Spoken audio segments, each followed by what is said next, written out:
A lei constitucional foi, portanto, a primeira lei constitucional foi aprovada na mesma data da independência, em 1975, e foi sofrendo sucessivas alterações até chegar ao formato atual, portanto, a conhecida Constituição entre nós de 2010. Portanto, eu diria que todas as Constituições têm a sua história, tensões, contradições, portanto, e Angola não foge à regra. Também tem uma história única, uma história complexa e até misteriosa em alguns aspectos.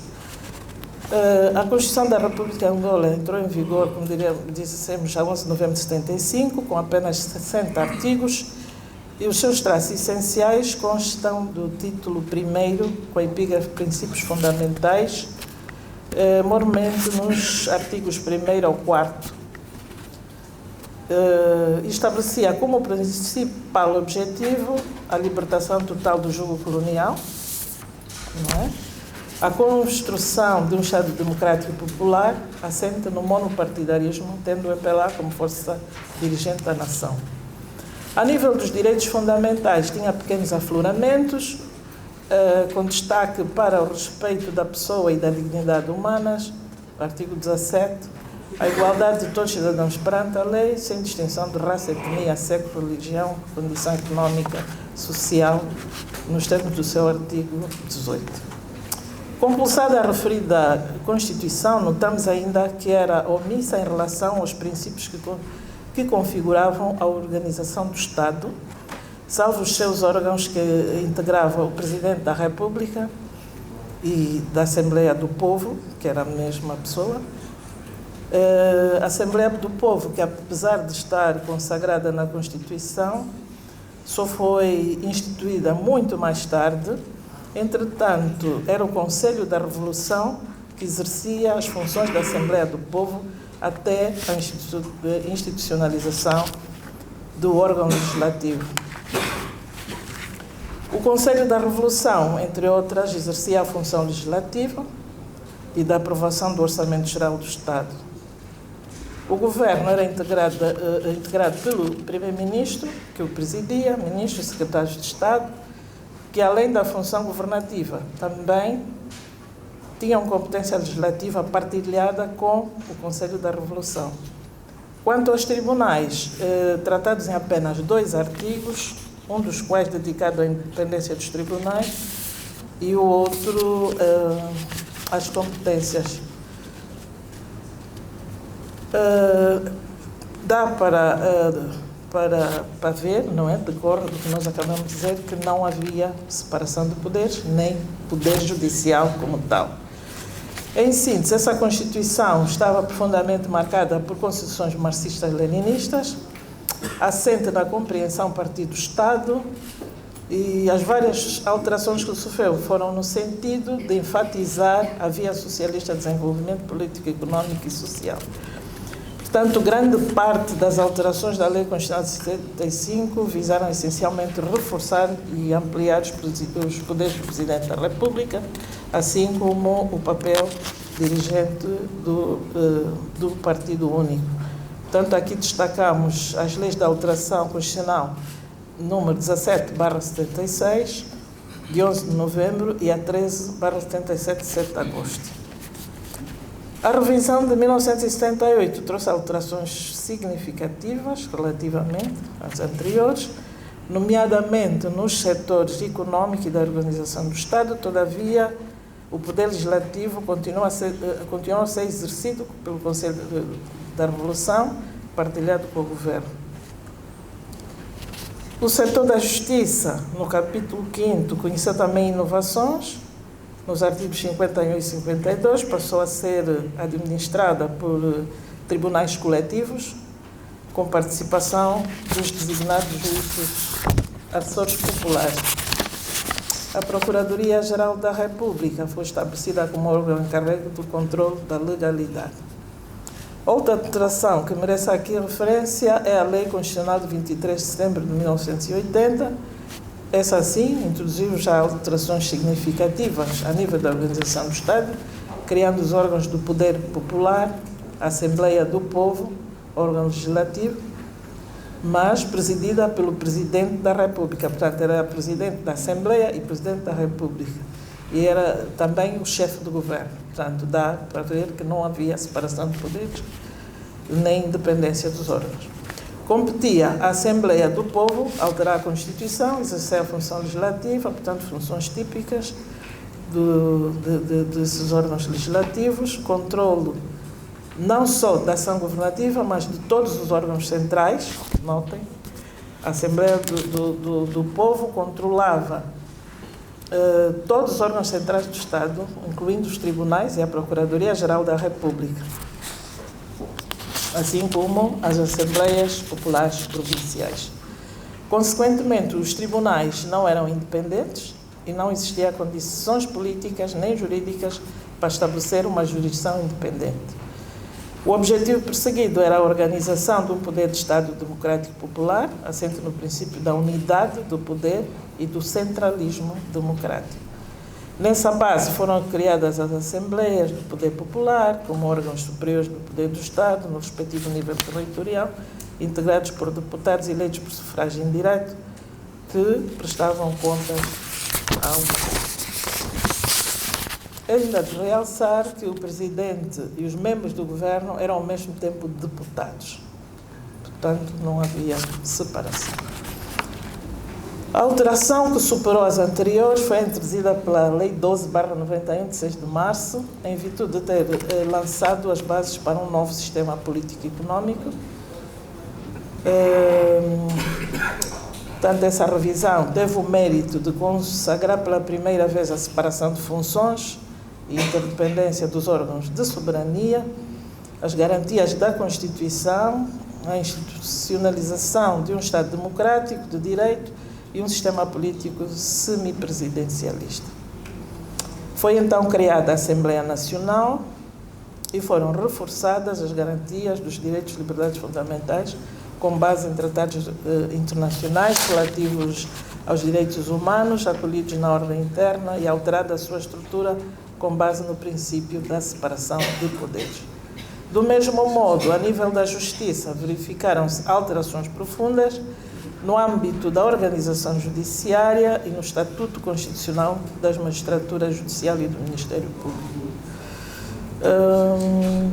Foi essa Constituição que pela primeira vez consagrou também a fiscalização da constitucionalidade das leis por uma jurisdição independente, autónoma, o Tribunal Constitucional, que, apesar de ter sido acolhida na Lei Constitucional número 23/96, 16 de setembro, só foi instituído o Tribunal Constitucional em junho de 2008, cerca de 16 anos depois, do qual tivemos a honra, diria, de ser, tanto integrar o grupo dos primeiros 7 juízes do Tribunal Constitucional.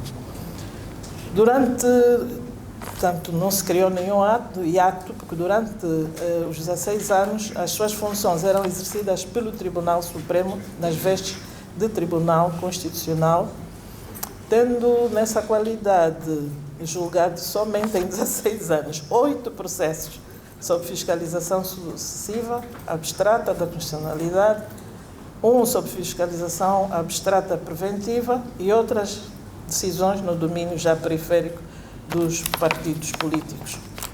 Portanto, a revisão constitucional aprovada pela Lei 23, 16 de setembro, serviu de base às primeiras eleições gerais multipartidárias e vigorou até a aprovação da Constituição de 2010.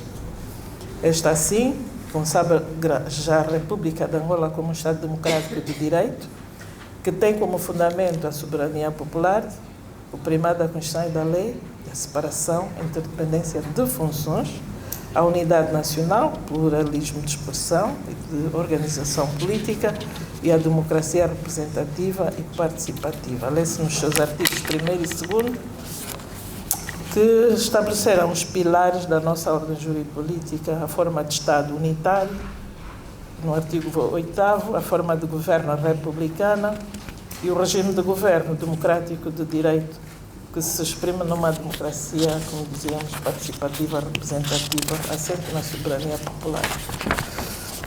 Ora bem, com esta... e fundada no princípio da igualdade jurídica das pessoas, na dignidade da pessoa humana, tudo aquilo que caracteriza os Estados democráticos de direito. Portanto, aqui, o princípio da separação de poderes, objeto do nosso tema, foi consagrado no número 1 do artigo 2º e no número 2 do artigo 105 da Constituição da República de Angola, de 2010, e que é um dos fundamentos do Estado democrático, um princípio básico de todas as sociedades democráticas e um elemento essencial da ordem constitucional. Assim sendo, a Constituição da República de Angola, ao consagrar a independência dos órgãos, exercem poderes que eles estão consagrados na Constituição, definiu os órgãos de soberania, a formação e composição e competências dos tais órgãos e a separação e a interdependência entre eles. A Constituição, esta nova Constituição, ou seja, a Constituição em vigor, a consagrar o sistema misto, consagrou um sistema misto de controle da constitucionalidade, o que o aproxima do modelo, seria do modelo americano, na medida em que qualquer tribunal, portanto, sistema difuso, pode aplicar ou desaplicar normas alegadamente inconstitucionais no âmbito dos processos que tem que julgar. Porém, dessas decisões cabe sempre recurso obrigatório para o Tribunal Constitucional. Portanto, entre nós, todos os tribunais são tribunais constitucionais, exercem essa função. Portanto, a última palavra é do tribunal competente, em razão da matéria, o Tribunal Constitucional. É igualmente competente para fiscalizar os atos dos demais órgãos do Estado, nomeadamente o Executivo e o Legislativo, e declarar a sua inconstitucionalidade em caso de desconformidade com a Constituição. Mas aproxima-se também da matriz europeia, mesmo por aquilo que acabamos de dizer, por também ter adotado uma jurisdição independente, autónoma, especializada, portanto, com a criação do Tribunal Constitucional.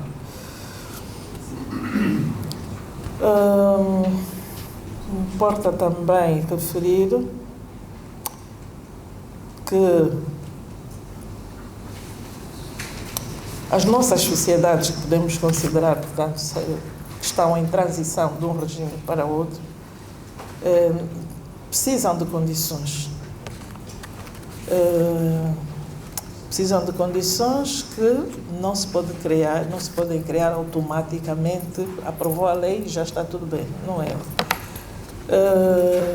Portanto, é preciso um esforço multidisciplinar para alcançar os objetivos preconizados nas suas constituições, que muitas são muito modernas, atuais, mas a prática constitucional ainda deixa muito a desejar. O que já não sucede com as democracias mais tradicionais, diríamos, em que as constituições, portanto, têm muito, já são, portanto, têm outras condições materiais da afirmação que não encontramos nos países em transição, como o nosso, dada ainda a fragilidade das instituições. Uma só palavra. Entendemos, então, que a mera consagração da separação dos poderes, só por si, não dá independência aos tribunais, ao Poder Judicial em geral. É necessário que tanto o Poder Legislativo como o Executivo estejam efetivamente sob controle efetivo das Cortes Supremas e dos outros tribunais constitucionais onde eles existam. A conjugação da noção de separação de poderes com a independência visa, em nosso entender, dois aspectos distintos. A independência dos tribunais ou do Poder Judicial é um dos objetivos da separação de poderes, Isto é, a independência é o resultado e consequência da separação dos poderes. Mas, noutra perspectiva, tem a ver com o inverso da relação. A independência do Poder Judicial é a pré-condição para a separação dos poderes. E a independência dá aos tribunais os meios necessários à efetivação do controle e desta separação de poderes, mas carece, portanto, do concurso, particularmente dos executivos e dos outros poderes. É assim que encontramos na nossa Constituição garantias de independência dos tribunais, que se consubstanciam na designação do juiz, a forma de designação, a composição e a constituição dos próprios tribunais, bem como a forma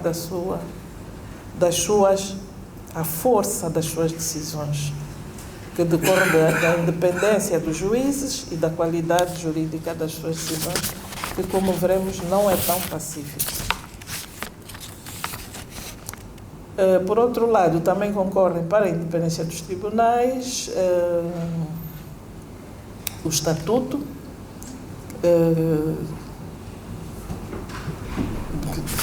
estabelecido na Constituição, como a inamovibilidade, as incompatibilidades, a duração dos mandatos, que nos nossos casos variam consoante seja a justiça comum ou especializada. Na justiça comum termina aos 70 anos, com a jubilação. Nos tribunais de especialidade tem um mandato limitado único e longo de 7 anos.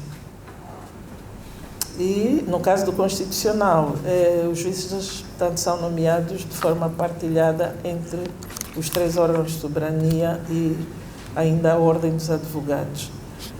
Portanto, no que respeita à história constitucional de Angola, nosso ponto de partida certamente não é comum, foi específico, num contexto de guerra, como já referimos, e para os outros países, como estamos aqui, iremos também tomar conhecimento, terão as suas especificidades.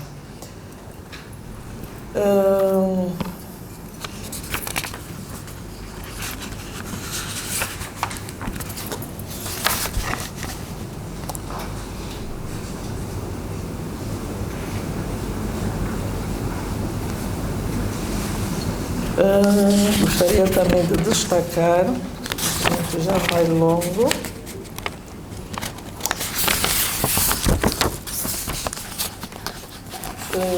aqui gostaria de ressaltar que não podemos pensar que a independência e eficiência dos tribunais ou do Poder Executivo dependa unicamente das suas competências, porque podem existir mecanismos para influenciar e pressionar os juízes nas suas decisões.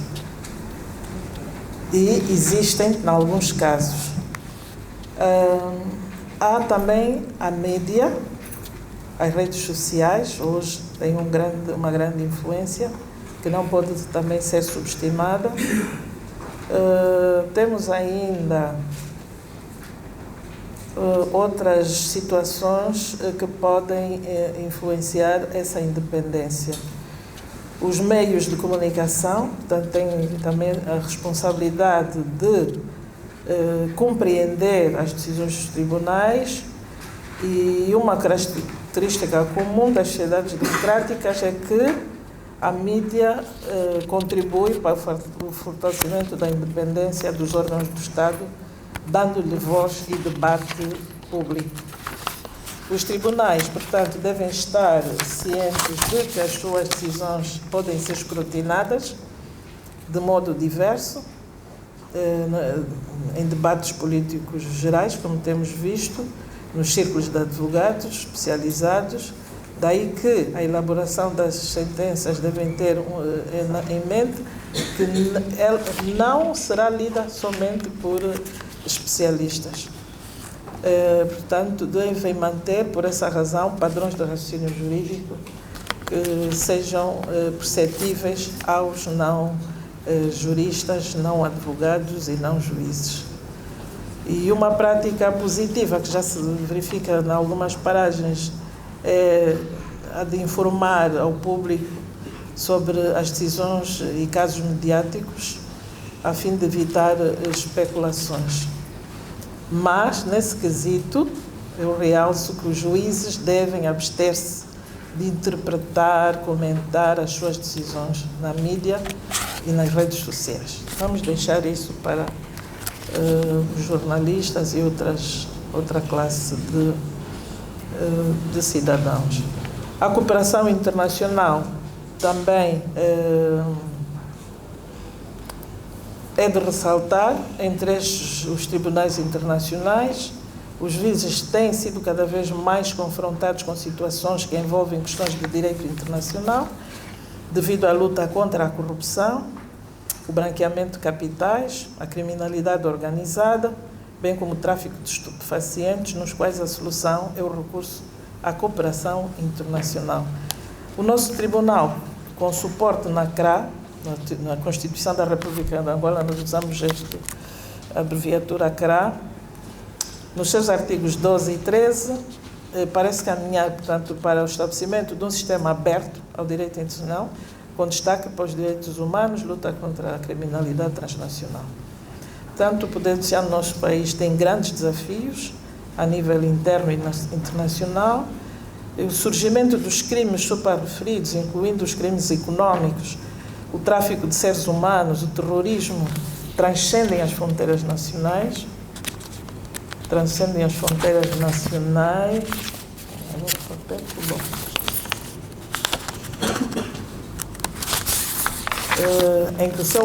O seu combate exige cada vez mais o recurso à cooperação internacional, num quadro liderado, quiçá, pelas Nações Unidas, com o concurso das organizações regionais e continentais. E nesta senda, portanto, a nossa organização, a CPLP, portanto, deve aprimorar também os mecanismos de cooperação e de intercâmbio de experiências, que tem conhecido algumas iniciativas ainda muito tímidas, sem muita repercussão. Neste sentido, pensamos que no âmbito da troca de experiências, decisões dos tribunais internacionais, bem como de outros tribunais nacionais de sistemas democráticos, podem servir de referência, reforçando assim a fundamentação dos seus acordos, a sua autoridade e a sua independência interna. Contudo, nem sempre as soluções encontradas a nível internacional são entendidas e aplicáveis a nível nacional. Preciso ter em conta as especificidades de cada país. Interpretar o direito significa lidar com conceitos muito amplos relacionados com valores e equilíbrios de interesses. Isso varia de sociedade para sociedade. Nesta vertente, os nossos tribunais também mantêm relações de cooperação com Estados falantes da mesma língua, portanto, que já acabamos de referir, e a sincera Conferência das Jurisdições dos Países de Língua Portuguesa, assenta no critério geográfico regional, a Conferência de Jurisdições Africanas, e a nível internacional, apoiando a troca de pontos de vista sobre problemas comuns relativos à justiça. Essa cooperação abrange ainda o âmbito informal entre os tribunais dos vários países, através do intercâmbio de visitas mútuas, troca de informações, a realização regular de conferências, palestras, seminários sobre jurisprudência e sobre determinados problemas comuns aos nossos tribunais, a fim de encontrar novas soluções que, com necessárias adaptações, possam ser adotadas nos países membros. E já mesmo para terminar,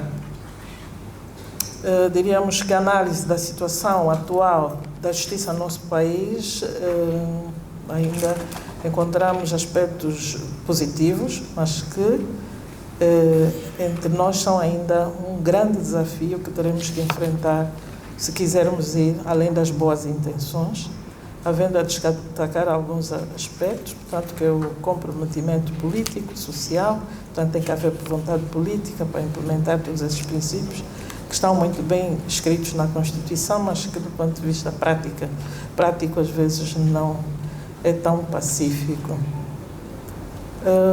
Ter a previsão acerca da eficácia das decisões que tomam esses órgãos de justiça,